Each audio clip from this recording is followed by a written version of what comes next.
세 번째로 구판을 연상시키는 행위에 대해 이야기를 하고자 합니다.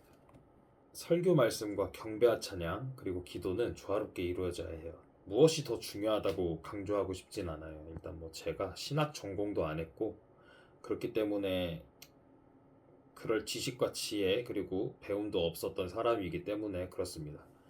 근데 한 가지는 좀 확실하게 얘기하고 싶은 게 편향적으로 쏠려 있으면 안 돼요.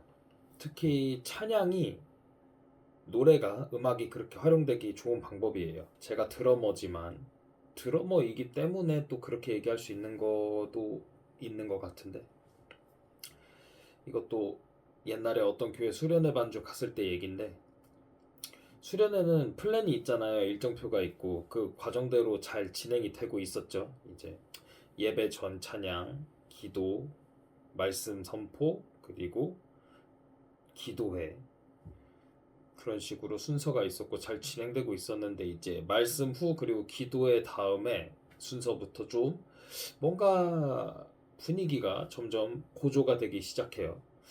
사실 그 교회 입장에선 좋은 거일 수도 있는데 저희 입장에서는 전혀 미리 고지를 받지 못했기 때문에 상황이 뭔가 다르게 흘러가고 있다는 느낌이 들었죠. 부서 담당 목사님이 뭔가 계속 얘기하고 기도하고 찬양하고 그걸 계속 반복해요.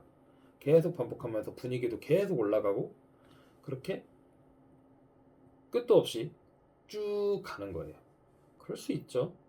어차피 정규 예배가 아니니까 충분히 좋게 말하면 받는 은혜에 따라 그리고 회중의 반응에 따라 충분히 가감할 수도 있겠지만 가감이 되더라도 어느 정도의 허용 범위라는 게 있거든요. 왜냐면은 어쨌든 그거 말고도 다른 일정이 있을 수도 있는 거고 그 프로그램 안에서도 그렇기 때문에 이렇게 큰 변수가 있을 때는 사전에 얘기를 해주기도 하거든요.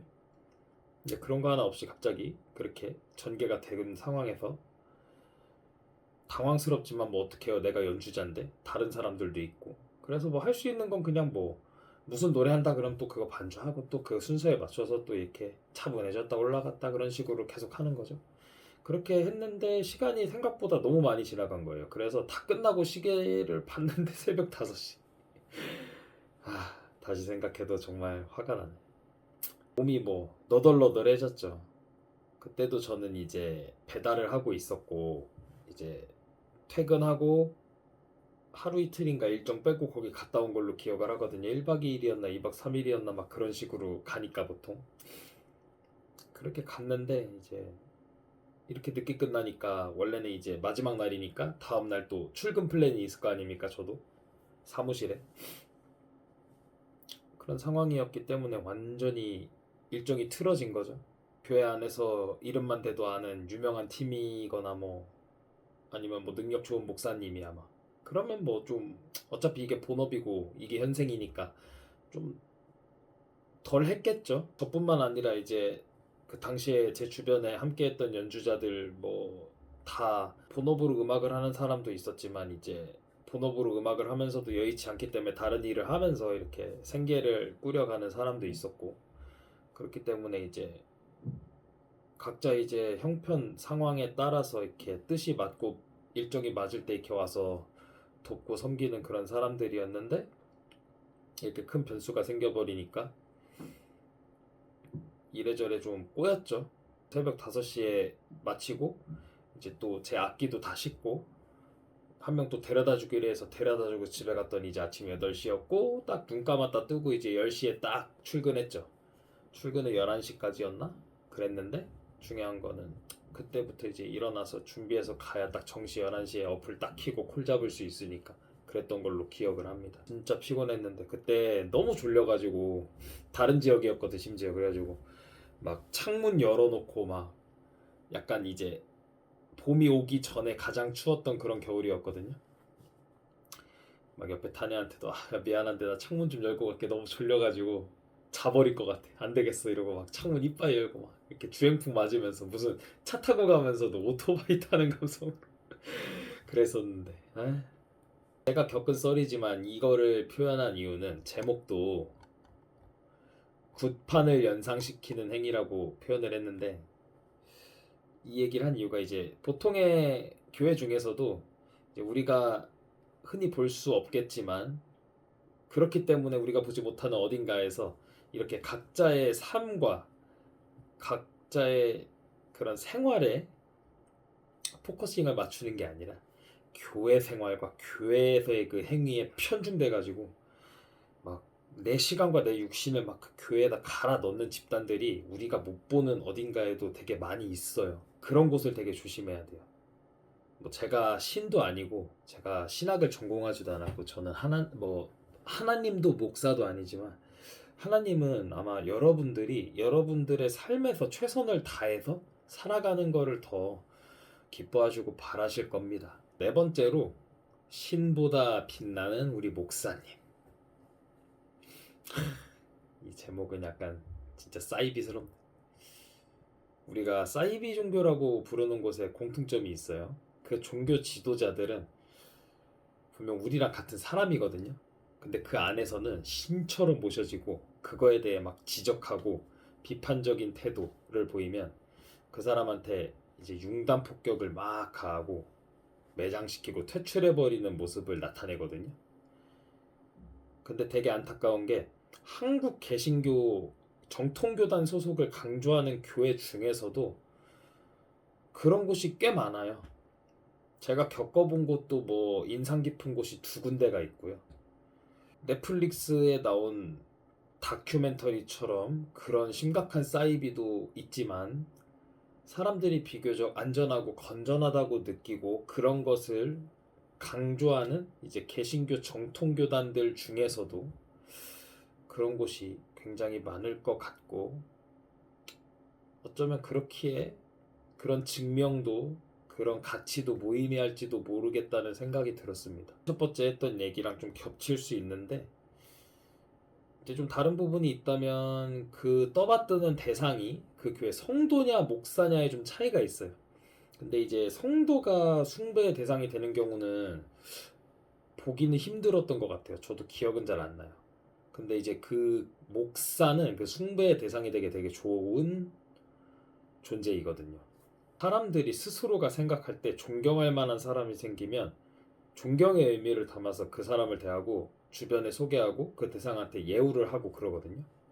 그 행위가 나쁜 건 아니지만 교회에서는 이제 그게 종교적인 의미 그리고 이제 하나님이라는 그런 존재를 섬기다 보니 그런 게 여러 가지가 결합이 돼서 그런지 좀 과하게 표현이 되고 거기서 이제 한 발짝만 더 가면 이제 그 목사가 하나님이 되는 경우가 충분히 생길 수 있다는 거죠. 슬펐던 게 우리 아빠가 목사였다고 했잖아요. 근데 우리 아빠는 그렇게 못 됐네. 그럼 나도 꿀을 좀 빨았을 때 간단하게 알아보는 방법은 가장 먼저 소개한 이야기에서 말한 상황이 눈앞에 펼쳐졌을 때 그 설교자를 바라보는 그 대상자의 눈빛을 한번 확인해 보시면 좋아요. 근데 그 선택받은 사람이 그 목사님 바라보는 눈빛이 굉장히 초롱초롱 빛나면서 똘망똘망하게 막 힘차게 막 대답을 하거든요. 선택받은 사람이라 막 굉장히 기쁘다는 감정에 가득 차서 막 그런 얼굴과 눈빛으로 아주 쩌렁쩌렁 힘차게 대답을 해요. 예, 뭐 그래요. 거기까지는 좀 누구나 인간적으로 기쁨에 일어날 수 있는 감정 표현이라고 할 수도 있겠죠. 그 교회에서 일어나는 크고 작은 프로그램이나 커뮤니티를 통해서 오고 가는 얘기를 한번 가만히 들어보세요. 만약 그 얘기의 팔알이 목사님 이야기야. 그리고 그 이야기 중에 위에 언급됐던 내용들처럼 현실적이지 않을 때도 있고 뭐 때로는 좀 말이 안 되고 그러면 안 되지만 좀 역겨운 얘기들이 막 섞여 있어요. 근데 이제 그런 거에 이의 제기를 못하고 비판하지도 못해. 그러면은 거기는 이제 그 교회 그 공동체의 크기가 밖에서 봐도 되게 웅장하고 크고 거대할지라도 그리고 뭐 그런 곳은 당연히 큰 만큼 캐시도 짱짱할걸요? 이것저것 도 많이 할 거고 가득 차다 못해 터지려고 해도 그곳이 과연 하나님께서 살아 움직이시고 역사하는 하나님 사랑 이웃 사랑을 실천하는 공동체인지는 생각을 해봐야 할 필요가 있다고 생각이 듭니다. 다시 한번 말하지만 제가 겪었던 내용에서 드리는 이야기이기 때문에 저도 지금 이렇게 영상에 남기지만 그냥 다 제 꿈이고 다 제 뇌내 망상 소설이고 제가 경험해보지도 못했으면서 오로지 영상을 찍겠다는 일념 하나로 허구로 짓거린 내용이었으면 좋겠다는 마음이 들 정도로 정말 안타깝습니다. 왜 나는 이런 거를 차라리 그냥 건너 들었으면 좋았을 텐데 직접 겪어봤는지 모르겠어요. 더 슬픈 건 내가 그 교회 등록교인도 아니었어. 어쩌다 보니 이렇게 다니고 있는 곳이 있는데 뭐 한 번만 좀 제발 와보래. 자기네 목사님이 그렇게 기깔나게 말씀을 전하는데 그래서 가본 거야. 거기서 그렇게 또 쎄하고 또 어디서 또 막 이렇게 우리 교회가 굉장히 청년들과 젊은이들을 위한 그런 뜨거움이 한번 와봐 달라. 왜 또 가봤지. 그랬더니 또 지겨워 진짜. 가장 최근에 갔던 데는 얼마 전에 알게 됐는데 그것도 벌써 해가 바뀌었는데 성비위 사건 터지고 돈에도 손대가지고 나가리 됐더라고. 거기 추천한 분도 어릴 때부터 오래 봤던 분인데 카톡 답장도 없으시던데 안타깝습니다. 어찌 지내시나. 이단 사이비가 제일 위험하지만 이단 사이비 아니어도 다 똑같아.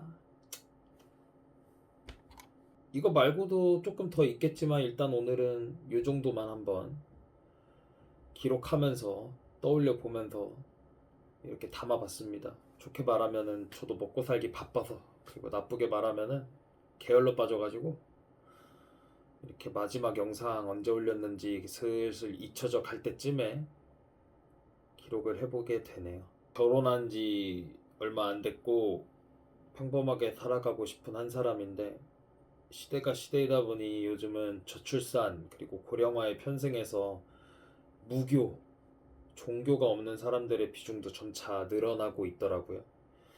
그렇다 보니까 제가 고등학생 때 우리 고모가 저에게 해주신 얘기처럼 신앙을 가진 사람 그 자체가 귀해지는 시대가 왔어요. 오고 있는 것 같다라고 표현을 했었는데 왔죠. 전 세계적으로 무교의 비중은 점점 늘어나고 있을 테니까.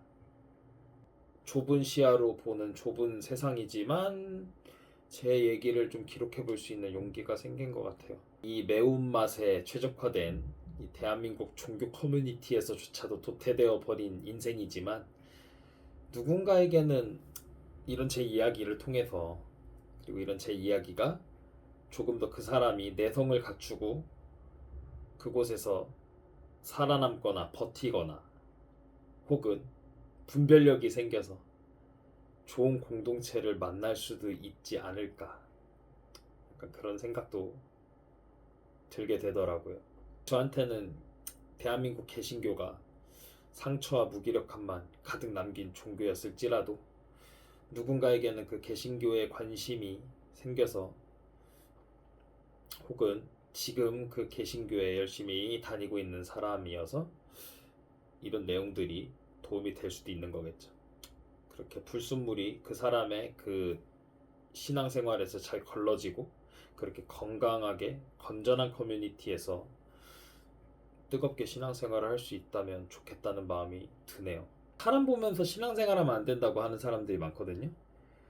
근데 중요한 게 뭐냐면은 사람 보면서 하는 거 아니긴 한데 그래도 하나님이 사람을 통해서 일하시는데 나를 포함해서 당신도 포함해서 할 일을 똑바로 안 하고 할 말도 못 하고 자꾸 본질적이지 않은 것을 빨아 제끼니까 이 꼬라지가 난 거 아닐까 하는 생각이 들어요. 그래서 이렇게 기록을 하는 거니까 뭐 불편하면 보지 마시고 갈 길 가세요. 뭐 내 채널인데 뭐. 악플도 관심이다라고 생각을 했었는데 누군가의 내용을 보고 느낀 게 오히려 저는 또 본업이 이것도 아니고 아싸니까 더 소신 있게 생각할 수 있을 것 같아요. 다음에는 똑같은 얘기를 또 하겠지만 배달 이야기도 한번 또 담아볼 수 있도록 노력을 해보겠습니다. 오늘도 영상 봐주셔서 감사하고요. 항상 행복이 넘치시고 평안이 가득하시길 진심으로 바라겠습니다.